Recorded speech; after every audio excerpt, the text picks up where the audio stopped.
گاؤں کے بہت سارے لوگ جمع ہوئے، اور جب اس سمندر کے کنارے جب بازار بھرا ہوا تھا اہل عرب کے اس قافلے کا، وہاں پہنچے تو دیکھا کہ بازار تو بند ہو چکا تھا، حالانکہ وقت دوپہر کا تھا، اندھیرا نہیں تھا، دوپہر میں تو سب سے زیادہ روشنی ہوتی ہے۔ انہوں نے اپنی دکانوں کو بند کر دیا تھا اور سمندر کے پانی میں یہ اپنے ہاتھ اور منہ دھو رہے تھے۔ گاؤں کے وہ لوگ جو آئے وہ بڑے متعجب ہوئے اور انہوں نے پوچھا، کہا کہ اس قافلے کا سالار کون ہے، تمہارا سردار کون ہے؟ مسلمانوں نے کہا کہ سعید ابن عاص اس قافلے کے سردار ہے۔ وہ ان کے پاس پہنچے اور کہا کہ اے سردار قافلہ، اے تاجروں کے سردار، بڑی عجیب بات ہے، یہ دوپہر کا وقت ہے اور آپ نے دکان بند کر دی ہے، یہ تو گراہکی کا وقت ہوتا ہے، یہ کون سا وقت ہے کہ آپ نے اپنی دکانوں کو بند کر دیا ہے؟ حضرت سعید ابن عاص نے ارشاد فرمایا کہ یہ ہماری عبادت کا وقت ہے، ہم 5 وقت اپنے معبود کے سامنے جھکتے ہیں۔ کہا کہ تم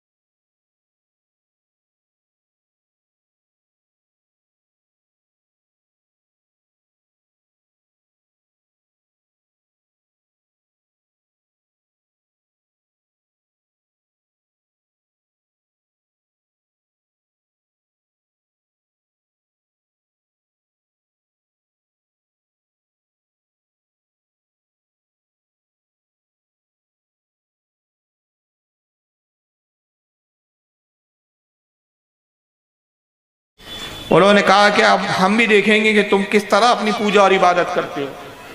کہا یہ ہاتھ اور منہ کیوں دھو رہے ہو؟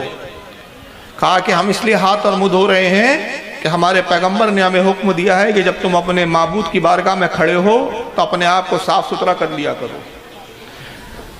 اور کہ ذہن میں یہ بات آئی کہ کتنا بہترین مذہب معلوم ہوتا ہے کہ جن کا رب، جن کا معبود اپنی بارگاہ میں آنے سے پہلے کہتا ہے کہ صاف ستھرے ہو جاؤ، یہ کوئی بہت عظیم معبود معلوم ہوتا ہے۔ اس کے بعد اذان پکاری گئی اور سارے صحابہ اکرام پھر جب صف میں کھڑے ہوئے تو یہ لوگ دیکھنے لگے، بڑی حیرانی کا منظر تھا ان کے لیے۔ یہ کون سی پوجا کا طریقہ تھا کہ ایک قائد تھا جو سامنے کھڑا تھا اور باقی سارے مقتدی کی شکل میں، اس کی کمانڈنگ میں، اس کی رہنمائی میں پیچھے سب قطاروں میں کھڑے ہوئے تھے، ایک ڈسپلین کے ساتھ ایک سب بندی تھی، نہ کوئی آگے تھا نہ کوئی پیچھے تھا۔ صف میں کھڑے ہونے والوں کا حال یہ تھا، نہ کوئی چھوٹا تھا نہ بڑا تھا، نہ کوئی غلام تھا نہ کوئی آقا تھا، نہ کوئی چھوت چھات ہے نہ کوئی اونچ نیچ ہے، گویا ایک ہی صف میں کھڑے ہو گئے محمود و عیاض، نہ کوئی بندہ رہا نہ بندہ نواز۔ یہ کیسی عبادت کا ڈھنگ ہے؟ یہاں تو کوئی بڑا نہیں کوئی چھوٹا نہیں، سامنے قائد ہے جو عبادت کے قاعدوں کی بنیاد پر عبادت کا ڈھنگ اور طریقہ بتا رہا ہے۔ وہ جھکتا ہے تو یہ جھکتے ہیں، وہ اٹھتا ہے تو یہ اٹھتے ہیں، وہ زمین پہ ماتھا ٹیک دیتا ہے تو یہ زمین پہ ماتھا ٹیک دیتے ہیں۔ وہ بڑی حیرانی کے ساتھ یہ عبادت دیکھتے رہے، اور پھر حیرانی یہ رہی کہ یہ عبادت تو کر رہے تھے، یہ کہہ رہے تھے کہ ہم عبادت کر رہے ہیں، پوجا کر رہے ہیں، مگر معبود ہمیں نظر نہیں آ رہا تھا، کوئی بت نہیں تھا، کوئی معبود نہیں تھا، آخر یہ جھک کس کے سامنے رہے؟ اگر یہ سورج کے پجاری ہوتے تو سورج تو بیچ میں ہے، سورج کی سمتوں میں ان کا رخ نہیں ہے، یہ کس کی عبادت کر رہے ہیں؟ نماز ختم ہوئی تو ان غیر مسلموں نے سوال کیا، کہا کہ اے سعید ابن عاص، اے مسلمانوں کے قافلے کے سالار، ذرا ہمیں بتائیں آپ کس معبود کی عبادت کر رہے تھے؟ ہمیں تو آپ کا کوئی معبود نظر نہیں آیا۔ آپ نے مسکرایا اور کہا کہ ہمارا خدا وہ ہے جو نظر نہیں آتا، وہ ساری کائنات کو دیکھتا ہے لیکن کوئی اس کو دیکھ نہیں سکتا۔ کہا کیا تم کسی مورتی کو رکھ کر عبادت نہیں کرتے؟ کہا نہیں، ہم مورتیوں کو نہیں پوجتے، اس لیے کہ یہ مورتیاں مٹی کی اور پتھروں کی، یہ انسانوں کی بنائی ہوئی ہے، ہم اس خدا کی عبادت کرتے ہیں جس نے ان پتھروں کو بھی پیدا کیا ہے، جو ان سب کا خالق ہے، بلکہ پوری کائنات کا جو خالق ہے، ہم اس خدا کو عبادت کی ماننے والے ہیں۔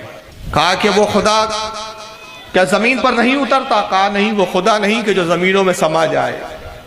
وہ ان زمینوں کے حدودوں سے پاک ہے، وہ اللہ کے بارے میں پوچھتے رہے۔ میں تفصیل میں جانا نہیں چاہتا کیونکہ وقت نہیں ہے، ورنہ تاریخ میں یہ سارے واقعات اور ان کے سوالات اور جوابات آتے ہیں۔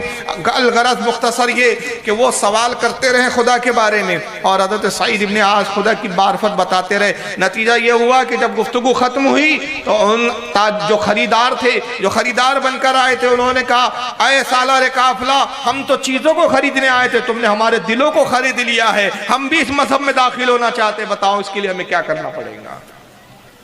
آپ نے فرمایا کلمہ پڑھو اور اسلام میں داخل ہو جاؤ۔ یہ کیرلا کی زمین پر پہلی آبادی تھی مسلمانوں کی جو اسلام میں داخل ہوئی۔ مجھے بتائیے کہاں تلوار چلی تھی، کہاں تیر چلائے گئے تھے؟ اور اگر تم تب بھی تلوار کہتے ہو تو ہم کہتے چلو ٹھیک ہے، ہم بھی قبول کرتے ہیں۔ یقیناً یہ تلوار چلائی گئی تھی، حضرت سعید ابن عاص نے تلوار چلائی تھی، لیکن یہ لوہے کی تلوار نہیں تھی، یہ محبت کے جملوں کی تلواریں تھی، جس نے دلوں کو زخمی نہیں کیا بلکہ دلوں کو جھکنے پر مائل کر دیا، دلوں کو قبول کرنے پر مائل کر دیا۔ تو ابتدا ہی اگر آپ دیکھیں اسلام کی تو آپ کو پتہ چلے گا کہ اسلام اپنے عدل کی بنیاد پر، اپنے انصاف کی بنیاد پر، اپنی سچائی کی بنیاد پر، اپنی دیانت کی بنیاد پر اسلام پھیلا ہے۔ اور جب حضرت سعید ابن عاص لوٹے تو ایک صحابہ کی جماعت کو یہاں چھوڑ دیا، انہوں نے کہا کہ اب تم یہیں قیام کرو ہندوستان کی زمین پر، اس لیے کہ یہ جو گاؤں کے لوگ اسلام میں داخل ہوئے ان کی تعلیم و تربیت کا ذمہ بھی اب تمہارا ہے۔ وہ صحابہ کی جماعت یہاں قیام پذیر ہوئی اور انہوں نے پھر اس نو مسلم آبادی کو اسلام کی تعلیم دینا شروع کیا، اسلام سے آگاہ کیا، مسجد تعمیر ہوئی، یہاں تک کہ کیرلا میں سب سے پہلی تاریخ کی مسجد بھی بنائی گئی جو آج بھی موجود ہے۔ اور یہاں تک کہ جب یہ صحابہ اکرام جو یہاں آباد ہو گئے تھے ان کی نسلیں بھی چلی، اور آج بھی کیرلا کی زمین پر اگر آپ جائیں کالی کٹ وغیرہ تو آپ کو ایسے خاندان مل جائیں گے جو باقاعدہ سجرہ رکھتے ہیں، اور سجرے کی بنیاد پر وہ یہ تک بتاتے ہیں کہ ہم کس صحابی کی نسل سے ہیں۔ یہ اسلام کی ایک مختصر سی تاریخ ہے۔ اس کے بعد